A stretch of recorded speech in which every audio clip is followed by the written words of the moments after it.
नमस्कार सभी पेंशन धारकों का स्वागत करते हैं एक बार फिर से यूट्यूब चैनल पर। दोस्तों, इस वक्त की आप सभी के लिए बहुत बड़ी और इम्पॉर्टेंट अपडेट्स निकलकर सामने आ रही हैं। पहली बड़ी खबर की बात करें तो ईपीएस पेंशन बढ़ोतरी को लेकर बड़ा निर्णय सामने आ चुका है। अशोक राउत को मिला है। इसको लेकर बड़ा पत्र आखिर हुई। बड़ी जीत, श्रम मंत्रालय से बड़ा तोहफा। जी हां दोस्तों, ईपीएस 95 पेंशन भोगियों के लिए खुशखबरी आ रही है कि अब हर महीने आरएस 10,000 तक की पेंशन मिलेगी। इसे दोस्तों आसान शब्दों के अंदर हम समझ लीजिए कि किस तरीके से आप सभी को आरएस 10,000 की हर महीने पेंशन देखने को मिलेगी। इसके बारे में दोस्तों विस्तार से आज इस वीडियो के अंदर बात करेंगे। इसी के साथ बात करेंगे, आप सभी के लिए ब्रेकिंग न्यूज निकल कर आ रही है।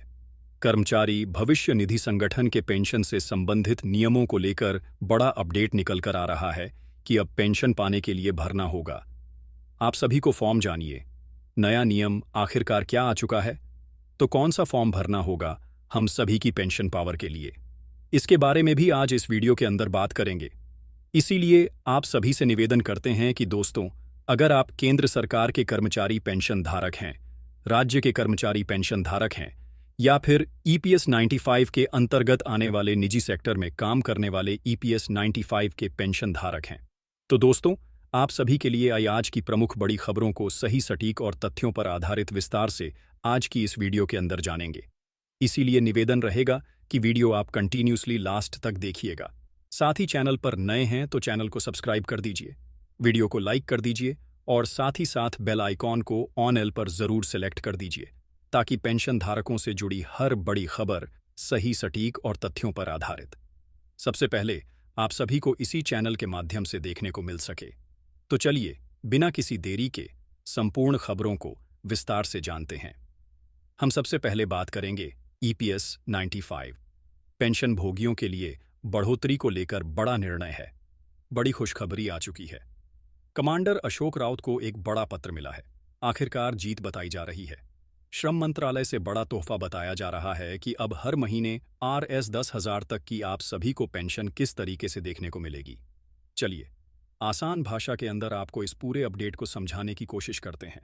कर्मचारी पेंशन योजना यानी कि ईपीएस 95 निजी कंपनियों में काम करने वाले रिटायरमेंट लोगों के लिए एक शानदार खबर आई है। सरकार जल्द ही न्यूनतम पेंशन को 1,000 से बढ़ाकर 10,000 करने वाली है। इससे देश के 78 लाख से ज्यादा पेंशनर्स के लिए बड़ी राहत मिलेगी। साथ ही महंगाई भत्ता यानी कि डीए भी आप सभी को मिलेगा, ताकि बढ़ती कीमतों का बोझ यहां पर ना पड़े। यह बदलाव आप सभी के लिए अगले ही महीने से लागू होंगे। जी हां दोस्तों, ईपीएस 95 योजना एक ऐसी स्कीम है जिसे 1935 में शुरू किया गया था। ये निजी कंपनियों में काम करने वाले लोगों को रिटायरमेंट के बाद पेंशन देती है। इसमें हाल फिलहाल में जो है, पहले न्यूनतम पेंशन आरएसएवी की थी जो बहुत कम लग रही है, इसलिए सरकार इसे हाल फिलहाल के अंदर बढ़ाने जा रही है। पेंशन क्यों बढ़ रही है, इसको लेकर बात की जाए तो कई सालों से पेंशनर्स और यूनियन पेंशन को लेकर सेरन फाइन्सरोड और आरएस नाइट एंड सीयर्स व्यूअर्स करने की मांग कर रही थी। जनवरी 2025 में ईपीएस 95 कमेटी ने वित्त मंत्री से मुलाकात की और पेंशन बढ़ाने की बात रखी। अब सरकार आरएस 10,000 तक पेंशन देने पर विचार कर रही है। संसद की एक समिति ने श्रम मंत्रालय से जल्द फैसला लेने का भी आग्रह लिया है। कौन ले सकता है इसका फायदा?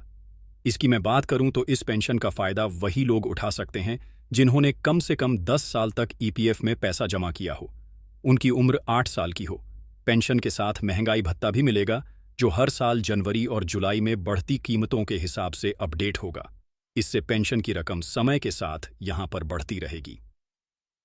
कुल मिलाकर बात करें तो अगर आपकी उम्र 68 साल है, आपने कम से कम 10 साल नौकरी की है, तो न्यूनतम पेंशन जो है वह आरएस इंजन प्रस्तावित मिलेगी और हर साल आप सभी के लिए महंगाई भत्ता भी अपडेट होकर आप सभी को देखने को मिलेगा। अगर आप पहले से ही ईपीएस 95 पेंशन ले रही हैं तो आपको नया फॉर्म भरने की आवश्यकता नहीं होगी। नई पेंशन की रकम अपने आप आपके खाते में आ जाएगी। लेकिन आपने ज्यादा पेंशन के लिए आवेदन किया है तो आपको कर्मचारी भविष्य निधि संगठन की कुछ अतिरिक्त पैसा जमा करना पड़ सकता है। अभी यहां पर एक बॉन्ड और 900 दरे लाख लोगों की फॉर्म की जांच हो रही है और सातों पोक लोग अतिरिक्त पैसा भी यहां पर जमा कर चुके हैं। तो पेंशनर्स को इसी को लेकर नई उम्मीद है।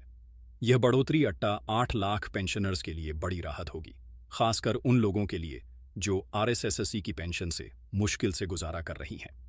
कुछ खबरों के मुताबिक आरएसएससी पक्ताइन से 9,000 की बात की है, लेकिन आरसी की खबर ने सबको खुश कर दिया है। सरकार का कहना है कि इससे रिटायरमेंट लोगों के जीवन में बेहतर होगा और आत्मनिर्भर भारत का भी वह हिस्सा बन पाएंगे। तो बहुत बड़ी यह खबर आप सभी के लिए आ चुकी है कि अब नया प्रस्ताव आप सभी के लिए पेंशन बढ़ोतरी को लेकर आ चुका है, जिसमें आरएस 8,000 की न्यूनतम पेंशन को बढ़ाकर सीधे आरएस 10,000 कर दिया जाएगा। लेकिन कम से कम अगर आपने ईपीएफ के अंदर 10 साल तक योगदान किया है तो ही दोस्तों आप इस योजना का लाभ उठा पाएंगे। यह बहुत बड़ी और इम्पॉर्टेंट अपडेट फिलहाल में आप सभी के लिए निकलकर सामने आ रही है। वहीं दोस्तों ब्रेकिंग न्यूज़ आप सभी के लिए निकलकर आ रही है। अब पेंशन पाने के लिए भरना होगा फॉर्म 10। जी हां दोस्तों, कर्मचारी भविष्य निधि संगठन की पेंशन नियमों को बढ़ लेकर बड़ा अपडेट आया है। अब पेंशन पाने के लिए आपको फॉर्म 10D जो है वह भरना होगा। तो जानिए नया नियम आखिरकार क्या है। नए नियम के बारे में चलिए यहाँ पर बात करते हैं। तो कर्मचारी भविष्य निधि संगठन पेंशन रूल्स में हाल फिलहाल में ईपीएफओ के द्वारा कुछ महत्वपूर्ण बदलाव किए गए हैं, जो देश के करोड़ों कर्मचारियों के लिए बेहद ज़रूरी है। अब तक बहुत से कर्मचारी यह मानते थे कि रिटायरमेंट के बाद उन्हें पेंशन अपने आप मिलने लगेगी, लेकिन कर्मचारी भविष्य निधि संगठन ने स्पष्ट किया है कि अब पेंशन पाने के लिए एक निर्धारित प्रक्रिया का पालन करना आप सभी के लिए अति आवश्यक होगा। यदि आप नौकरी पैसा है, रिटायरमेंट की तैयारी कर रहे हैं या फिर पीएफ फंड निकालने की योजना बना रही है सो है, लेकिन मासिक पेंशन का लाभ उन्हें नहीं मिलेगा। मासिक पेंशन पाने के लिए कम से कम 10 वर्षों की सेवा अनिवार्यता कर दी गई है। इसलिए यदि आप अपने कम समय पर नौकरी की है या बार बार जॉब चेंज किया है तो बेहतर होगा कि आप वैकल्पिक पेंशन योजना की योजना बनाएं, क्योंकि ऐसे कर्मचारियों को रिटायरमेंट के बाद मासिक पेंशन नहीं मिलती है। इसीलिए ईपीएफओ की ओर से यह जरूरी कदम उठाया गया है कि वे अपने आर्थिक भविष्य को खुद से ही तैयार कर सकती हैं। 10 साल या उससे अधिक सेवा देने वाले कर्मचारियों के फायदे की बात करें तो जिन कर्मचारियों ने 10 साल या उससे अधिक समय तक लगातार सेवा दी है, कर्मचारी भविष्य निधि संगठन की कर्मचारी पेंशन योजना के तहत मासिक पेंशन की वे हकदार बनते हैं। यह पेंशन जो है 78 वर्ष की उम्र से मिलनी शुरू हो जाती है और जीवन भर चलती रहती है। इसका लाभ उन कर्मचारियों को विशेष रूप से होता है जो समय से पहले रिटायर्ड होना चाहते हैं या फिर स्वास्थ्य कारणों के काम नहीं कर पा रही हैं। ईपीएफओ पेंशन स्कीम रूल्स के अनुसार पेंशन की राशि कर्मचारी के योगदान और नौकरी की अवधि पर निर्भर करती है। इतना ही नहीं, कर्मचारी की मृत्यु के बाद उसके परिवारजनों को भी पेंशन का हिस्सा मिलता रहता है। रिटायरमेंट के बाद पेंशन कैसे प्राप्त होती है, इसकी बात करें तो ईपीएफओ ने स्पष्ट कर दिया है कि रिटायरमेंट के बाद पेंशन प्राप्त करने के लिए फॉर्म 10D भरना होगा। यह फॉर्म अनिवार्य कर दिया गया है। यहाँ पर यह फॉर्म आप ऑनलाइन या ऑफलाइन दोनों तरीकों से भर सकते हैं, लेकिन इसे अंतिम रूप से कर्मचारी भवन निदेश संगठन के कार्यालय में ही जमा करना होगा। यदि आप समय पर यह फॉर्म नहीं भरते हैं तो आपकी पेंशन मिलने में भी देरी हो सकती है।